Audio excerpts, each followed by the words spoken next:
minsan pinapadaan, ginagamit niya yung mga tao para ikaw at ako ay mapagpala ko.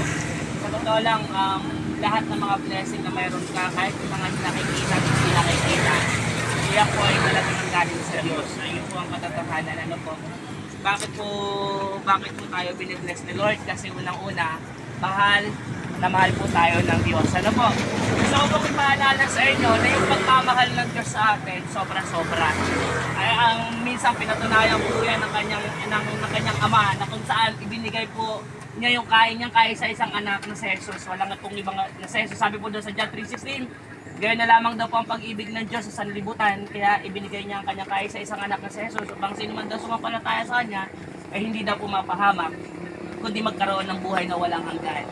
Gusto ko pong ipaunawa sa inyo mga minamahal na ikaw at ako, labis-labis po tayo minamahal ng Diyos. At ayaw ng Diyos na ikaw at ako ay in fact, sabi po sa Romans chapter 3 verse 23, sapagkat ang kabayaran daw po ng kasalanan ay kamatayan. Subalit ang kaloob daw po ng Diyos ay buhay na walang hanggan sa pamamagitan ng ating Panginoon Jesus. Tay, gusto ko pong ipaunawa sa inyo, si Lord namatay po sa atin, namatay sa iyo, namatay po sa akin para tutupusin lahat ng ating mga pagkakasala. Tutupusin lahat ng ating mga nagawang mga kasalanan. So, totoo lang, dapat tayo yung ipinako sa krus eh.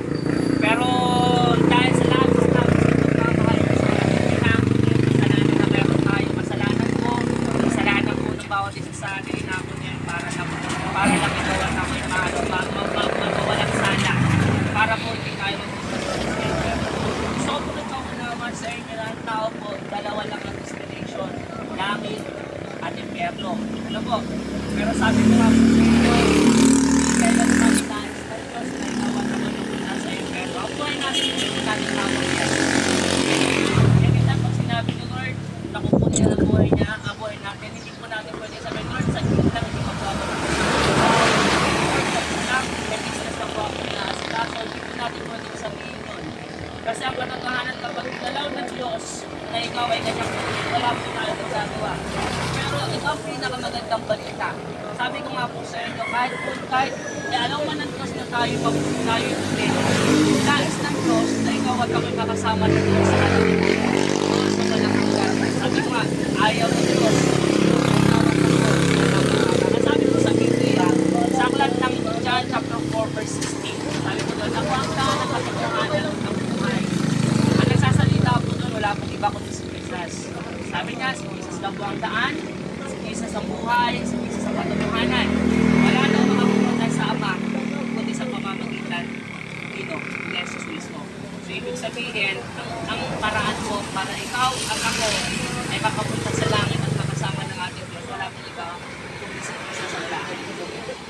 Si Jesus po, sabi po sa alat ng Revelation, pwede natin ikaw kumakatok sa pintuan ng inyong mga puso. Sabi po doon, at sino man daw magbubukas sa akin, siya kapasok sa akin. So, kung naunawan sa inyo ng nanay, tayo, Jesus, matagal na po niya tayo. Ang hinahanap. Sabi ko nga, hindi po ito isang aksidente kung bakit napunta rito, napabili sa inyo ng mga bagamat nagkamit na po namin si nanay before. Pero kami po ay nakatitiyak na inadya ng Diyos, na inadya ng Panginoon na kami po mapunta rito para ma-share po namin sa inyo yung mabuting balita. Mabuting balita na inaalok ng Diyos sa atin, libre, walang bayad. Yung katotohanan na ayos ng Diyos na matanggap natin yung kaligtasan na walang ibang nagbibigay nito sa ating Panginoon. Ngayon kung tatanggap yung ba natin matanggap kung inaalok ng Jesus na buhay na walang hanggan sa ating Panginoon. Yes, kayo po nanay. Tatay, kayo po tayo. Gusto niyo po bang matanggap yung inaalok ng Jesus sa atin? Amen. Simple lang po ang gagawin natin. Simple lang po. Una po, aminin po natin sa ating mga sarili na tayo kasalanan. Sabi po sa Romans chapter 3 verse 23, sapagkat ang lahat kada po ay nagkasala at walang nakawag sa kaluwalhatian ng Diyos.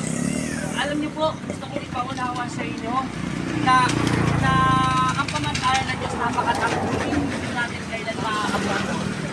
Pero sabi po doon, bagamat daw tayo ay nagkakasala at nagkakamali, but still, hindi kailanman natatapos